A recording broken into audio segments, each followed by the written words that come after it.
well as what you should unlock with all of your essence. It does take a long time to get all of these for sure. I've played all of them multiple times. Still boosting up my essence as always, but please don't forget to like and subscribe and check out all of my other Legion TT2 content. And let us get started with what I think is probably the most versatile and most fun to play is Chaos. I've always enjoyed it. It's super nice to essentially be able to build the team that you want. Obviously, in the beginning, it doesn't give you as much as some other choices do as far as like starting income or gold and everything like that. But Chaos is definitely, to me, the most fun. It's super nice to be able to build a team that you actually want and not have to hope you get it on the initial roll or on your reroll or your mini rerolls, which I'm going to give reroll A. I think reroll is similar enough to Chaos to be able to reroll that many times, especially if you're getting some pretty shit rolls or if you mess up or something. It's nice to have more options than just the one reroll, and the starting amount is definitely not bad with the income and everything. So I think reroll is definitely very versatile. There's definitely better choices, more consistent choices, but reroll still can give you pretty much anything you want, and it not be random like Chaos is. So if you're kind of scared of Chaos or don't like it as much, I think reroll is a good kind of better balance of that for sure. And then we'll go with the most basic. It's hard to put greed anywhere because greed is just like the base like choice for sure. I'm gonna put it in A. I think it's super solid, just very basic. You start with some extra income and that's it. So it's I think it's always just a very good and balanced choice. It's definitely the most balanced one out of every single other choice. So if you need just some very good like balance and consistency, and that's how you like to play, greed is definitely the choice for you for sure. YOLO, I'm gonna put YOLO in B.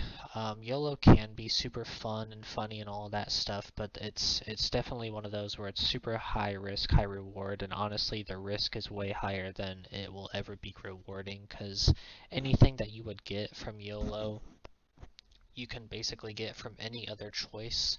It's just that you start with a couple more income than most other choices, and that's really all it is. And I don't think that +7 income is really worth the possibility of getting, essentially like, some crazy all high tier units or all, super low tier, and then obviously you can roll out of it. But still, you essentially have whatever crazy random roll it gives you, and then one roll to possibly, hopefully, relatively fix that.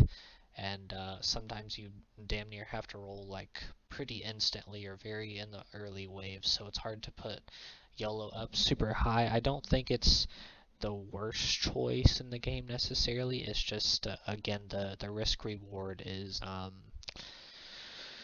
not there for me. It's way too risky unless you're just messing around or whatever. Definitely not the choice to play in ranked unless your teammate, for a fact can absolutely carry you and you communicate with them, but other than that, I wouldn't choose it. I'm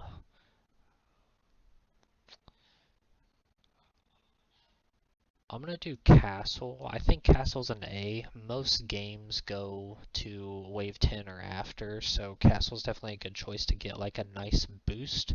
And that could definitely be kind of doubled up with whatever spell you get from the passing wave 10, the Legion spell. So Castle's definitely an okay choice, but it's definitely, for a, mid to late game like boost. Early game, I'm not saying you're going to be bad or anything, but it's definitely a waiting game with Castle. Most of the time also, especially once you get good with the game, the first 10-ish waves or whatever, unless, something went wrong or they're, depending on what they're sending you or not sending you, most of the time you're going to clear pretty much every wave, no problem, as long as you are building how you should be, and depending on how many workers you're pushing and stuff like that. But overall, Castle is a solid mid to late game choice. So if that's how you like to play, especially if you're playing like Classic, Castle's good because it's definitely going to go past Wave 10.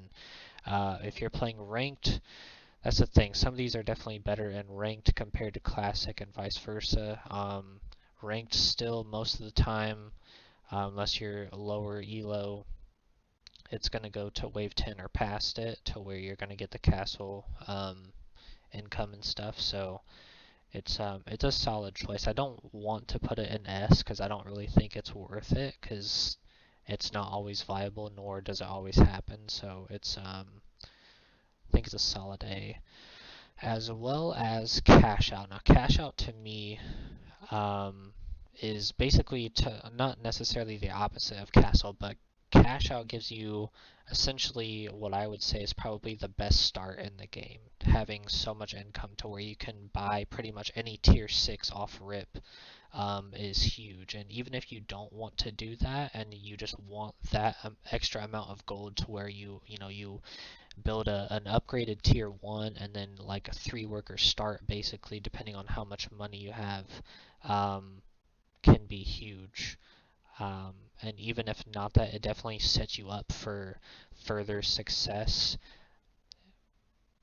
But it does it quickly falls off. You quickly find out that you needed that income that you would have gotten with some other mastermind choice. But Cash Out is a super strong start no matter how you use it. And it just it really gives you some more options to do things like that. Fiesta, I think as well, is a solid A tier, but you really have to play it well. You have to pay attention. This is definitely one that you have to learn and be at least already decent at the game and not something you want to pick up early and try. It's very hard to consistently pro leak and get the maximum amount of income that you can from said pro league, as well as clearing as much of the wave as you can while still leaking to boost your income massively, because this can be huge if you play Fiesta right, as well as make sure that your teammate can clear whatever it is you're leaking. So yeah, if you're pro leaking consistently, especially early game, and your teammates got your back, again, this is definitely one that I would suggest communicating with your teammate or teammates that you're doing, but it's definitely one that you have to learn, like what can pro leak, how much value you should have, what you should be doing, placements of not creatures, but fighters, heroes, whatever you want to call them. So Fiesta is still very, very good. It can definitely massively boost your overall income for sure. Cartel. I gotta put Cartel in C. There's very little time and place where Cartel is good. Again, it's kind of a mix of Cash Out and Castle, where you start strong, but if the game goes, I'm pretty sure it's past 10, you lose income, and that loss of income is humongous, and it's not even worth it. Again, because I would say 999 times out of 1,000, your game is going to go past wave 10. Again, unless you're in super low elo and you're like getting some crazy sins or whatever and making them leak and winning. Don't get me wrong, it's possible. I have a bunch of those videos on my channel from when I originally started playing Legion years ago, but losing that income late is just not worth it. So whatever you do, I don't even think it's worth buying Cartel, and definitely not worth playing it a whole lot. I think it's just that loss of income is just massive. It's not even a risk, it's just going to happen, and starting with that amount that it gives you extra in the beginning is nice for sure, but it's not worth it later to lose. I forget how much it is at this point. They seem to switch the numbers a lot for a lot of these, but Cartel is a no-go. Again, I think there's times and place for it, but overall is I would stay very far away from it. There's so many better choices for not only yourself but your teammate or teammates as well, to where cartel should never be in the running of choices. Lock-in. Mm, Lock-in is hard.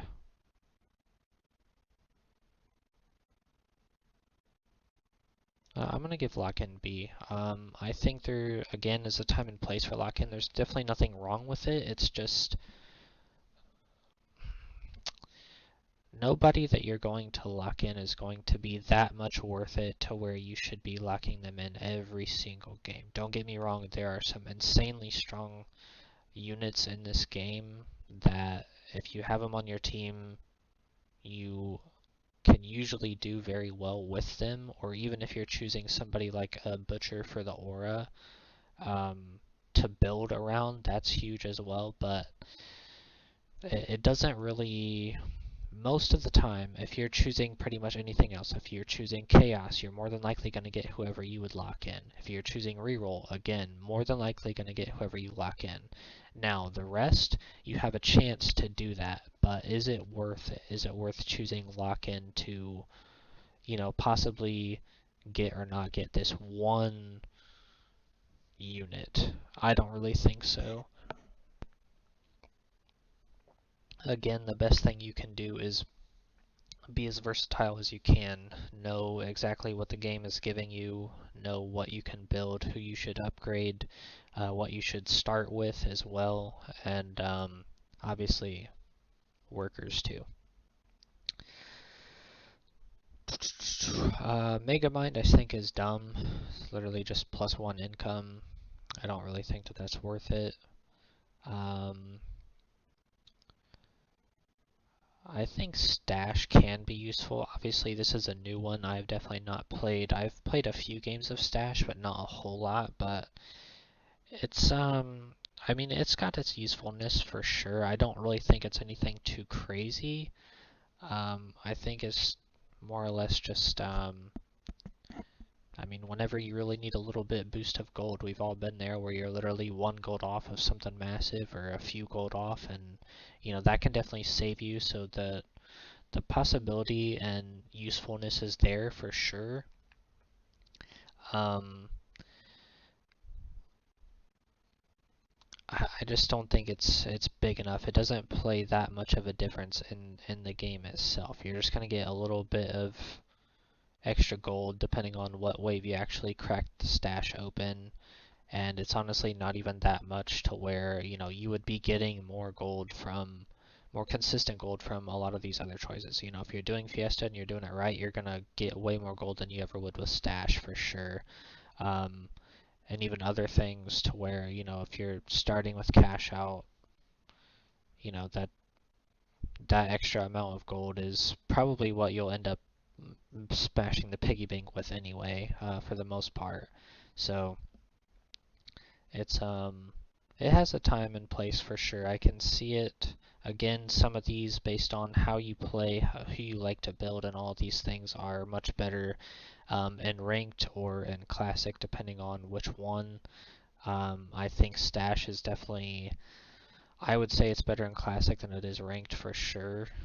But I mean, you can use it in ranked. It's just again, there's better, more consistent choices. And then we'll do champion here.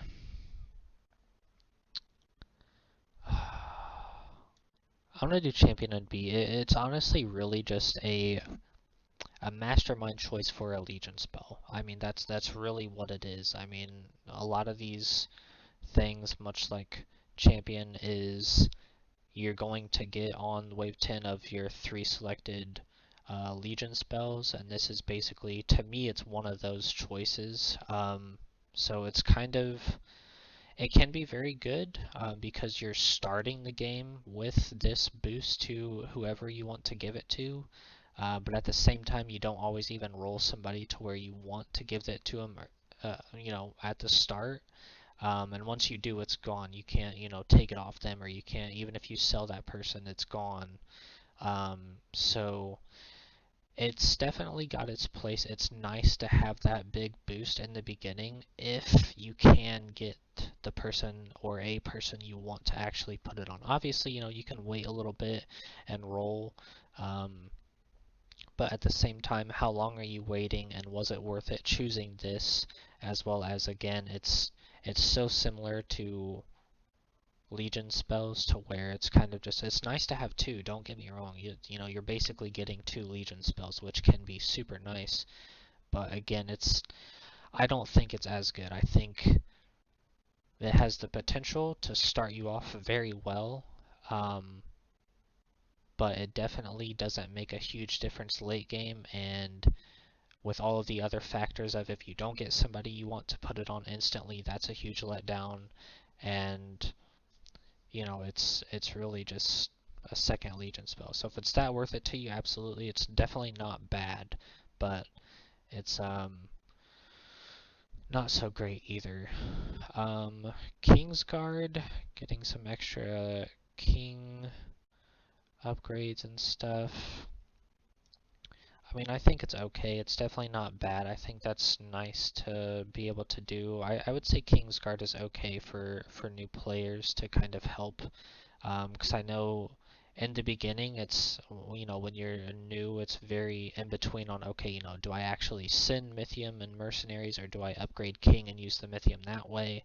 So I think Kingsguard is a little bit helpful to help you choose that, um, as well as even if you just want to, you know, boost up your king early, and play it that way. All of your Mythium for until you get fully upgraded king goes to Kingsguard to make it massive, or do the opposite and don't do any king ups and have that kind of as your backup, if you will. So it has its time and place for sure.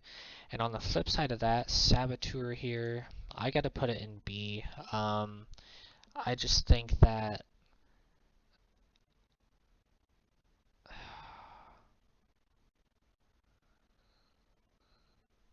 not being able to upgrade your king at all can be very devastating. Um, Again, it has its time and place for sure. It can be useful, or even if you're playing Classic, this is a good choice because your teammates are going to do that. So that's not bad, but if you're playing Ranked, um, unless you communicate, sorry about that, with your teammate, that you obviously are going that, and whether or not you need king up. Sometimes you don't. Sometimes you'll win before you really need to upgrade king, unless you know you are wanting to upgrade king. And then we have Scrappers. This was the double lock-in. Now it's Scrapper to where I'm putting it in C. I just think it's like so many things. They keep adding different ways to sell your fighters. So the Grarl, utility as far as being able to sell him for, I think it's full value or close to it, I forget actually.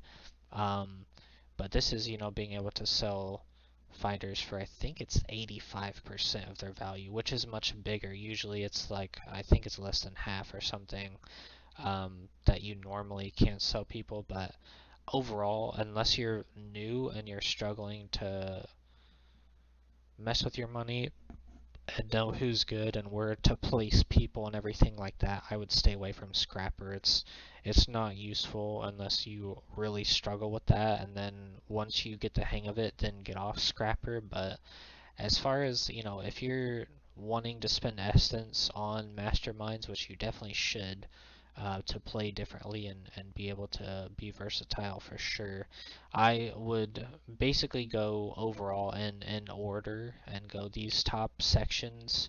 Um, and then the B is kind of just up to you, and then I would just stay away from C as far as spending your essence for different playstyles. But hopefully this was helpful to you. Please do not forget to like and subscribe, and be sure to check out all of my other Legion TD2 content. We also have a brand new Legion TD2 tier list. It is either already out or coming out in the next few days, either way.